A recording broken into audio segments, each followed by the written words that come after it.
உணவே ஜீவசக்தி, உணர்வே பிரம்மஞானம். அன்பே சிவம், மனமே குரு. குரு பிரம்மஸ்ரீ நித்யானந்த சாமிகள் ஆசியோடும் சித்தர்களுடைய அருளாசியோடும் மகான் தத்துவராயருடைய அருளாசியோடும் உடுமலை பிரம்மஞான குழு பாடசாலை சார்புடைய என்னுடைய சார்புடைய அனைவருக்கும் ஆத்மா வணக்கம்.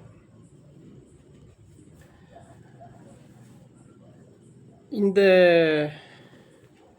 உலகத்தில் மனிதர்கள் பார்த்தீங்க அப்படின்னு சொன்னால்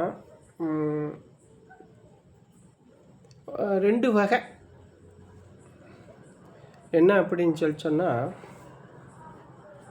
ஒன்றும் இறைவன் இருக்கிறான் அப்படிங்கிறது ஒரு குரூப்பு, இல்லைங்கிறது ஒரு குரூப்பு. இதில் இருக்குதுன்னு சொல்கிறவங்க தான் அதிகம், இல்லைன்னு சொல்கிறவங்க ஏதோ கொஞ்சம் நெஞ்சம்தான். அவங்களும் இருக்குதுன்னு வந்துடுவாங்க. அது பேச்சளவில் மற்ற இதுகள் இருந்தாலும் உள் மனசில் அவங்ககிட்ட இருக்குது, இல்லைன்னு சொல்லிட முடியாது. அந்த வகையில் பார்த்தீங்க அப்படின்னு சொன்னால், இருக்குதுன்னு சொல்கிறவன் ஈஸியாக தப்பிச்சுக்கலாம். இல்லைன்னு சொல்கிறவன் தான் அடிக்கடி அவன் பயன்படுத்திக்கிட்டு இருக்கிறான் இறைவனை பற்றி. அப்போது இந்த முதல்ல இன்னொரு விஷயத்தையும் பார்க்கணும். இந்த இல்லைன்னு சொல்கிறவனுக்கும் சரி, இருக்குதுன்னு சொல்கிறவனுக்கும் சரி, பொதுவாக சொல்கிறேன் நான். இந்த உடம்பு இருக்கேன், இந்த உடம்பே ஒரு இயந்திரம் தான், கருவி. இந்த உடம்பு ஒரு கருவி தான். அப்போது இந்த உடம்பு இயங்கிறதுக்கு மின்சாரம் வேணும். இந்த கருவி, அந்த கருவி இயங்கிறதுக்கு ஒரு கருவி, இந்த உடம்புங்கிற கருவி இயங்கிறதுக்கு மின்சாரம் வேணும், சக்தி வேணும். அப்படி மின்சாரம்னு சொல்கிறத விட இந்த உடம்பு இயங்கிறதுக்கு ஒரு சக்தி வேணும். இந்த உடம்பை இயங்க வைக்கக்கூடிய சக்தி தான் பிரம்மம். அது எது? பிரம்மம். அந்த பிரம்மங்கிறது எது? இறைவனுடைய அருள். அப்போது இந்த கருவி கெட்டு போகும், பழுதடையும். ஆனால் அந்த சக்தி பழுதடையுமானா பழுதடையாது. இதை நம்ம புரிஞ்சுக்கணும்.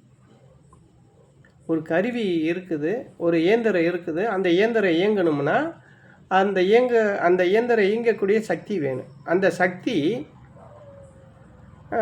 இறைவனாக இருக்கிற பிரம்மமாக இருக்கிறான்னு நம்ம சொல்கிறோம், அந்த உயிர் சக்தி. அப்போது இதில் என்ன அப்படின்னு சொன்னால், அது அந்த இயந்திரம் இயங்கிறதுக்கு ஒரு மின்சாரமோ அல்லது அந்த சக்தி, அந்த இயங்கக்கூடிய, அப்போ அந்த சக்திக்கு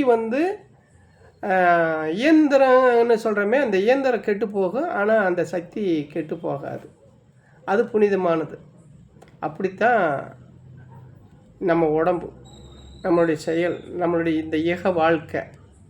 அப்போ இந்த இக வாழ்க்கையில் இன்பமும் வரும், துன்பமும் வரும், எல்லாமே வரும்.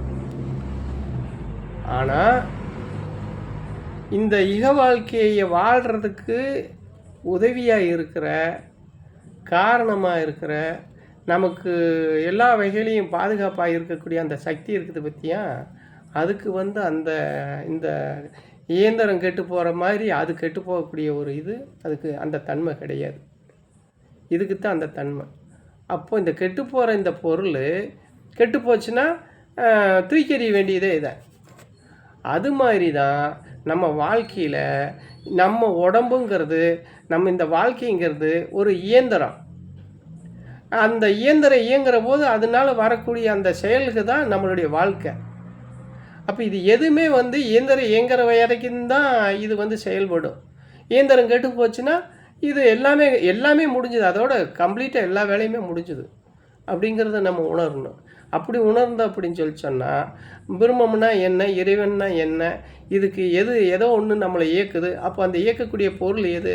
ஒன்று இயற்கை, பிரம்மம், இறைவன், பரமாத்மா, கடவுள், எத்தனை பேர் வேணாலும் வைக்கலாம். அதுக்கு எதோ வேணாலும் நம்ம அதுக்கு எது தோணுதோ அதை அந்த பேரை வச்சு நம்ம கூப்பிடலாம். அந்த சக்தி. அப்போது அழிஞ்சு போகிறதுக்கு நம்ம முக்கியத்துவம் கொடுக்குறோமே தவிர, அழியாத பொருளை நோக்கி நம்ம போகணும் அப்படிங்கிற ஒரு மனநிலைக்கு நம்மளால் வர முடியல. காரணம் என்னென்னா, இக வாழ்க்கையில் கிடைக்கக்கூடிய அந்த இன்பம், அந்த இன்பம் என்னென்னா சிற்றின்பமாக இருக்குது. அது அந்த சிற்றின்பத்தில் நம்ம அடிமையாகித்தான் இந்த மாதிரி அழுக்கு ஆகிக்கிறோம். நம்ம அழுக்காகி அழுக்கு துணியை போட்டுக்கிட்டு சுற்றிட்டு திரிகிறோம். இந்த அழுக்கை எப்படா எங்கடா கழுவுறது, எங்கடா துவைக்கிறது, எங்கடா இதை நீக்கிறதுன்னு புரியாமல், தடம் தெரியாமல், இடம் தெரியாமல் தவிச்சுக்கிட்டு இருக்கிற ஆன்மாக்கள் தான் இன்றைக்கி நிறையா இருக்கிறாங்க. அந்த மாதிரி இருக்கிறவங்களுக்கு தான் இப்போ இந்த மாதிரி போதனைகளை நம்ம சொல்ல வேண்டியதாக இருக்குது. நீங்கள் பயப்படணுங்கிற அவசியமே கிடையாது. அந்த பிரம்மமும் நீங்கள் நினைக்கிற அந்த அழுக்க போக்கக்கூடிய இடமும் உங்களுக்குள்ளேயே தான் இருக்குது. நீங்கள் எங்கேயும் போய்ட்டு தேவையில்லை, தேட தேவையில்லை, உங்களுக்குள்ளேயே இருக்குது.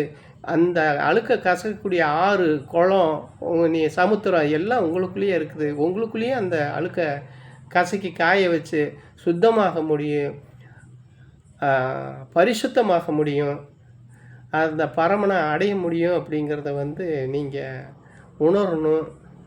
அதுக்கு தகுந்த இடத்த நாடி நீங்கள் பயணம் பண்ணணுங்கிறது தான் என்னுடைய வேண்டுகோள். அனைவருக்கும் ஆத்ம வணக்கம்.